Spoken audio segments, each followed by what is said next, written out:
আসসালামু আলাইকুম রহমতুল্লাহি ওবরকাতুহু।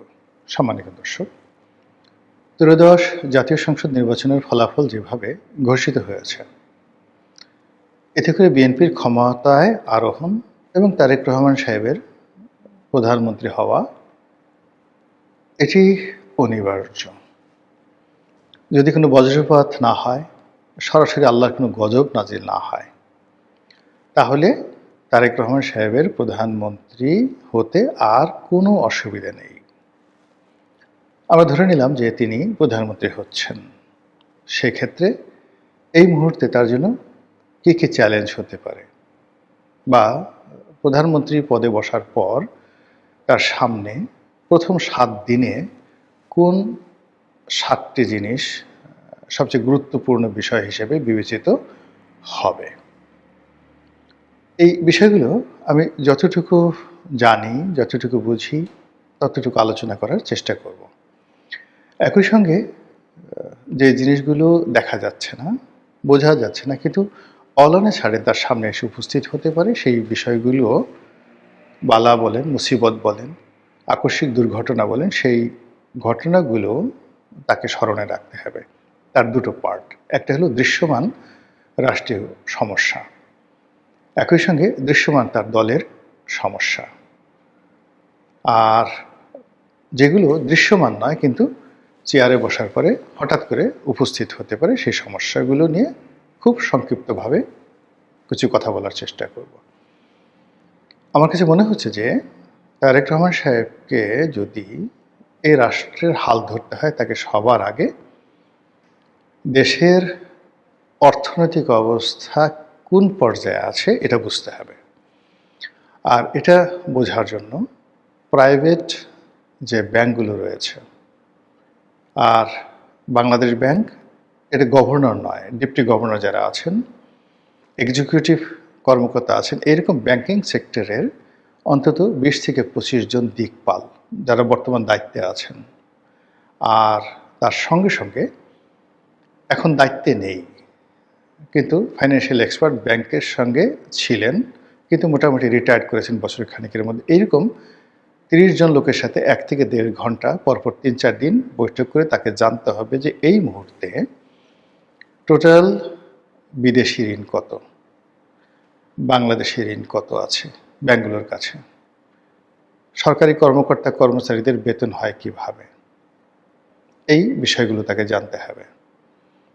আর গত ১৭ মাসে কত হাজার কোটি টাকার মুদ্রা ছাপানো হয়েছে, এবং আগামী ৬ মাস রাষ্ট্র পরিচালনা করার জন্য তাকে আরও কত নতুন মুদ্রা ছাপাতে হবে, এই বিষয়গুলো তাকে নোট নিয়ে মুখস্থ করতে হবে, এবং he must have his own financial plan. Governor কি বলল, তার অর্থমন্ত্রী কি বলল, এগুলো শুনলে হবে না। একেবারে জাস্ট ইব্রাহিম তারোরে, বুরকিনা ফাসোর ইব্রাহিম তারোরের মতো তার নিজের সিদ্ধান্ত নিতে হবে যে সে কত হাজার কোটি টাকা মুদ্রা ছাপাবে বা ছাপাবে না, ঋণ ব্যাংক থেকে নেবে কি নেবে না, বিদেশ থেকে ঋণ নেবে কি নেবে না। এগুলো একটা অর্থনীতি। ২ নম্বর হলো যে গত ১৭ মাসে মুদ্রার মান কত পার্সেন্ট কমেছে। প্রাথমিক হিসেবে ৪৬% কমেছে। ইউনূস সাহেব ক্ষমতা আসার সময় টাকার মান যদি ১০০ টাকা থাকতো, এখন সেটির মান হয়ে গেছে ৫৪ টাকা, ৪৬ টাকা নেই। এই যে ৪৬ টাকা নেই, এর ফলে টোটাল আমানতে কি সমস্যা হয়েছে, জনগণের কাছে যে টাকা আছে সেটার কি সমস্যা হচ্ছে, স্বর্ণের বাজার কি অবস্থায় আছে, ডলারের বাজার কি অবস্থা আছে, এবং এই বিষয়গুলো কিভাবে তিনি সমন্বয় করবেন।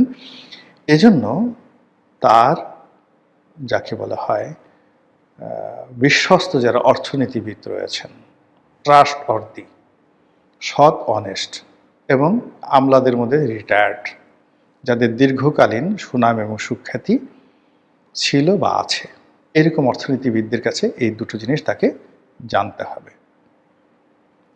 ৩ নম্বরে যেটি আছে সেটি হলো আগামী ৬ মাস আমাদের চাল, ডাল, আটা, ময়দা, চিনি, এটা রিজার্ভ কোন পর্যায়ে আছে, আমদানির অবস্থা কি, ভর্তুকির অবস্থা কী, জ্বালানি তেলের অবস্থা কী, বিদ্যুৎ খাতে ইমিডিয়েটলি কত হাজার কোটি টাকা তাকে পে করতে হবে। আদানি, সামিট থেকে শুরু করে অন্য যে সকল পাওয়ার প্ল্যান্ট কোম্পানিগুলো আছে তারা কত টাকা পাবে।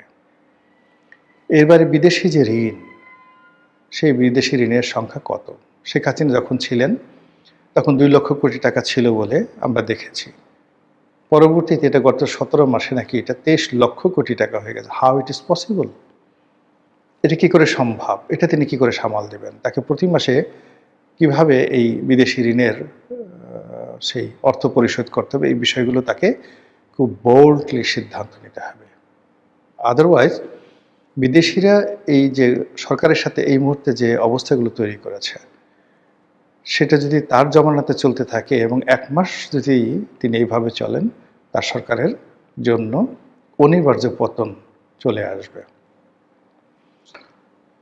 এরপরে ফাইন্যান্সিয়াল যে দিকগুলো রয়েছে তার মধ্যে এই যে বিভিন্ন ব্যাংকের চেয়ারম্যান নিয়োগ করা, ডিরেক্টর, পরিচালক নিয়োগ করা, এখানে তাকে শতভাগ সততা নিয়ে দক্ষ এবং অভিজ্ঞ লোককে নিয়োগ করতে হবে। কোনো অবস্থাতেই দলীয় পাণ্ডা দেওয়া হবে না। যত বিশ্ববিদ্যালয়গুলো আছে তাদের ভাইস চ্যান্সেলরগুলোকে শিক্ষাক্ষেত্রে উইদিন 1 সপ্তাহের মধ্যে সবচেয়ে যোগ্যতম লোককে ভাইস চ্যান্সেলর নিয়োগ করতে হবে। এমনকি আওয়ামী লীগের লোক হোক, জামাতের লোক হোক, ডাজ নট ম্যাটার। শিক্ষাক্ষেত্রে সবচেয়ে যোগ্যতম লোককে ভাইস চ্যান্সেলর নিয়োগ করতে হবে, প্রিন্সিপাল নিয়োগ করতে হবে, প্রক্টর নিয়োগ করতে হবে এবং ওখানে মব 100% নিষিদ্ধ করতে হবে। তারপর সেটি হলো আইনশৃঙ্খলা। উইদিন 1 মাসের মধ্যে তাকে দৃশ্যমান আইনশৃঙ্খলার ব্যাপারে দৃশ্যমান ব্যবস্থা গ্রহণ করতে হবে এবং সেটা সেই আগের যে অপারেশন ক্লিন হার্টের মতো। গত 17 মাসে তিনি 8,000-এর মতো দলীয় নেতাকর্মীকে বহিষ্কার করেছেন। এই 8,000 নেতাকর্মীর বাইরে আরও যারা আছে, ধরুন 15,000, উইদিন 7 ডেজের মধ্যে তিনি তালিকা করে ফেলবেন। এই 15,000 লোকের মধ্যে দরকার হলে আলাদা জেলখানা বানিয়ে তিনি তার দলের এই অপরাধীদেরকে তিনি গ্রেপ্তার করাবেন। Does not matter who is he, হোক তার আত্মীয়ান্ত আপনজন। আর এই কাজটি যদি তিনি করতে পারেন, সারা বাংলাদেশ তাকে মাথায় করে রাখবে। আর এই কাজটি করতে যদি ন্যূনতম তিনি গাফিলতি করেন, অলসতা দেখান, তাহলে সর্বনাশ ঘটে যাবে।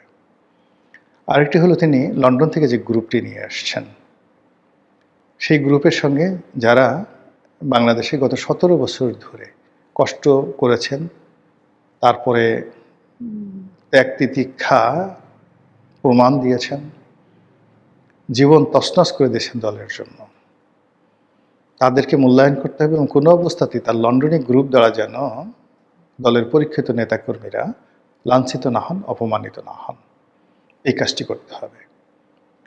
আর তার ক্যাবিনেট থাকবে, মন্ত্রিপরিষদ থাকবে, তিনি তার মতো করে করবেন, কিন্তু তার একটা কিচেন ক্যাবিনেট থাকতে হবে এবং সেই কিচেন ক্যাবিনেটে পরীক্ষিত তিনি যাদের মনে করবেন যে ভালো মানুষ, ভালো মানুষ মানে চোট্টা না, তারপরে ধর্ষণকারী নয়, দুর্নীতিবাজ নয়, মদখোর নয়, লেখাপড়া জানেন শুধুমাত্র অক্সফোর্ড হার্ভার্ডে না, মানে সত্যিকার অর্থে লেখাপড়া জানেন, আবার লেখাপড়া জানেন কিন্তু দাঁত মাজেন না, লেখাপড়া জানে কিন্তু মাথার চুল আঁচড়ান না, লেখাপড়া জানেন মুখ দিয়ে গন্ধ আসে, বগল দিয়ে গন্ধ আসে, পা মানে জুতার দিকে তাকালে বমি আসে। এরকম জ্ঞানী গুণীকে দিয়ে তারেক রহমান সাহেবের কিচেন ক্যাবিনেট হলে চলবে না।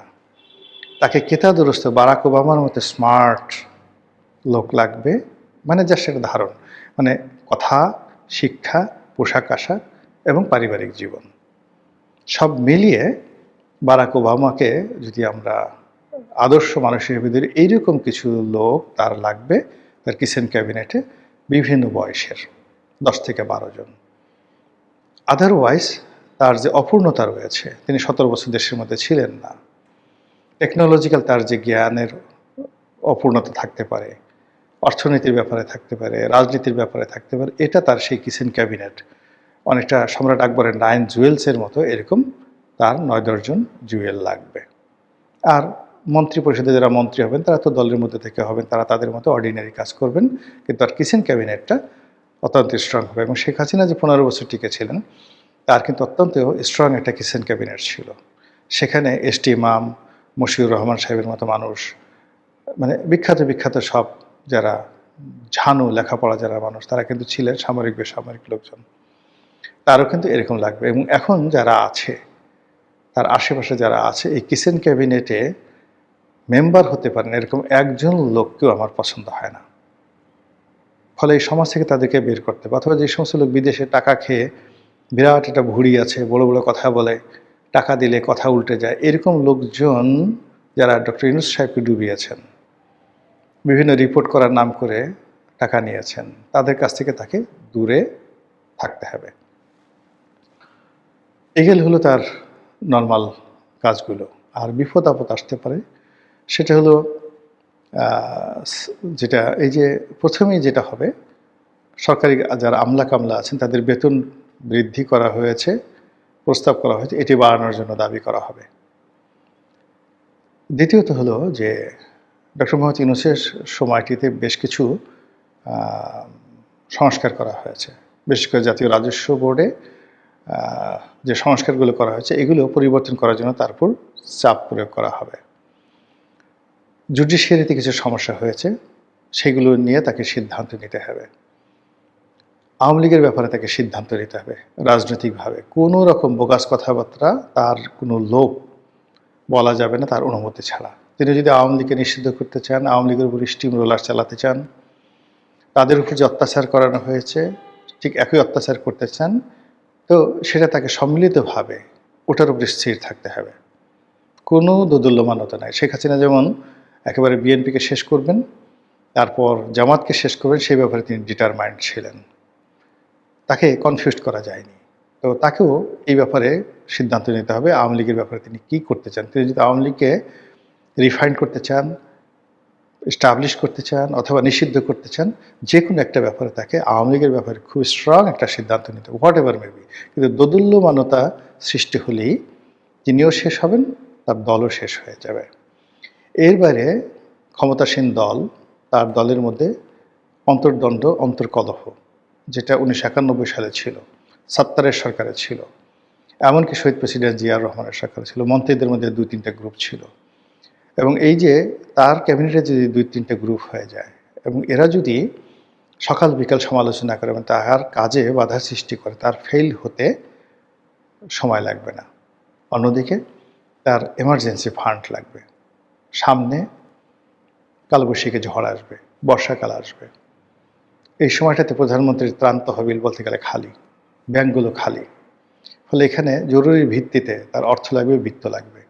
সেই বিষয়গুলো যদি তিনি ঠিক একেবারে বুলেটিন আকারে 2 সপ্তাহের মধ্যে, চেয়ারে বসার 2 সপ্তাহের মধ্যে তার সিদ্ধান্ত তিনি গ্রহণ না করতে পারেন, আর 1 মাসের মধ্যে যদি তার কর্মের সফলতা দেখাতে না পারেন, তাহলে তার অবস্থাও ডক্টর মোহাম্মদ ইউনূসের মতো হবে। আশা দেখাবেন, তারপরে স্বপ্ন দেখাবেন, কিন্তু শেষমেশ জনগণ বিক্ষুব্ধ হয়ে যাবে এবং বলবে যে এই লাউ সেই কদু, আগেই ভালো ছিলাম। মানে তখন তাকে যে এই লাউ সেই কদু মানে ডক্টর মোহাম্মদ ইউনূসের সঙ্গে তুলনা করা হবে। আর আগেই ভালো ছিলাম মানে আওয়ামী লীগের আমলে ভালো ছিলাম।